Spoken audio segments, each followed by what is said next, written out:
అధ్యక్ష, ఇందాక గౌరవ శాసనసభ్యులు కామినేని శ్రీనివాసరావు మారుతూ అప్పుడు అందరూ ఇండస్ట్రీ కలవడానికి వెళ్ళినప్పుడు సైకో గారిని భారతదేశ ప్రజాస్వామిక వ్యవస్థలో అత్యున్నత వ్యవస్థలుగా ఉన్నటువంటి పార్లమెంట్లో లోక్సభ గాని రాజ్యసభ అలానే ఇక్కడ అసెంబ్లీ శాసన మండలిలో సభ్యులు చాలా హుందాగా వ్యవహరించాలి.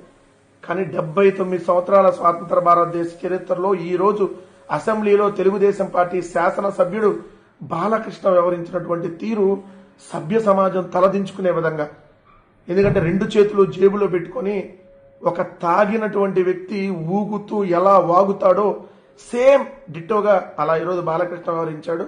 దానికి డిప్యూటీ స్పీకర్ గా స్పీకర్ చైర్ లో కూర్చున్నటువంటి రఘురామకృష్ణరాజు గాని, అక్కడ ఉన్నటువంటి మిగిలిన శాసన సభ్యులు గాని, ముఖ్యమంత్రి చంద్రబాబు గాని ఎక్కడా కూడా ఖండించకుండా ఇకైకలో పక్కపక్కలతో అసెంబ్లీ అంటేనే ఉన్నటువంటి గౌరవాన్ని ఈరోజు దిగదార్చారని చెప్పాలి.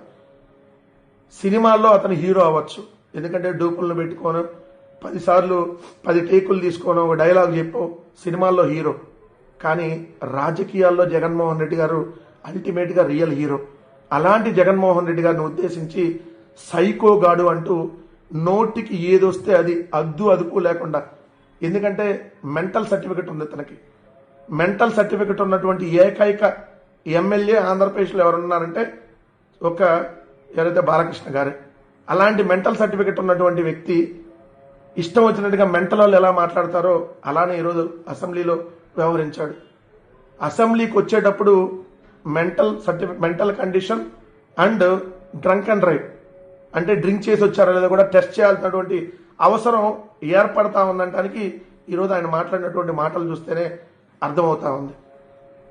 నీకు చిరంజీవి గారికి ఏం గొడవలు తెస్తే అవి మీరు సావండి, మీరు కొట్టుకోండి, లేదంటే మీరు కాళ్ళు పట్టుకుంటారు, ఇంకేదైనా పట్టుకోండి, మీ ఇద్దరికి అలవాటే కాబట్టి. ఇప్పుడు కందుల దుర్గేష్ మంత్రి గారిని 9వ ప్లేస్ లో పెడితే దానికి జగన్మోహన్ రెడ్డి గారికి సంబంధం ఏంటి? అసలు నువ్వేం మాట్లాడుతున్నావో సోయిని మాట్లాడావా?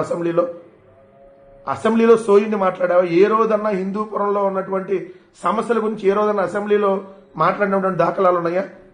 నీ ఇంట్లో కాల్పులు జరిగితే ఈరోజు రాజశేఖర రెడ్డి గారి భిక్ష వల్ల ఈరోజు నీ కుటుంబం అంతా ఈరోజు దర్జాగా ఉండగలిగారు, లేదంటే ఎప్పుడో రోడ్డును పడేవాళ్ళు. కనీస ఇంగిత జ్ఞానం కానీ విశ్వాసం కానీ లేదు. నీ దగ్గరికి ఎవరైనా సెల్ఫీ తీసుకోవడానికి వస్తే వాళ్ళని కొడతావు, ఆడవాళ్ళని చూస్తే కడుపైనా చేయాలి లేదంటే ముద్దైనా పెట్టాలంటావు. అది నీ నీచమైనటువంటి క్యారెక్టర్. నువ్వు ఇష్టం వచ్చినట్టు జగన్మోహన్ రెడ్డి గారి మీద కారు కొత్తలు కూసావు. ఇప్పటికైనా ఒళ్ళు నోరు 2 జాగ్రత్తగా పెట్టుకుని మాట్లాడు. ఇలానే పిచ్చి వాగుడు వాగితే మెంటల్ గాలని ఎక్కడ ఏం చేయాలో తెలుసు కదా, అదే ప్రజలు చేస్తారన్నటువంటి విషయం గుర్తుపెట్టుకో. గొలుసులతో కట్టేయించుకునేటటువంటి సిచ్యువేషన్ కి వెళ్ళొద్దని చెప్పి బాలకృష్ణ గారికి చెప్తా ఉన్నాం.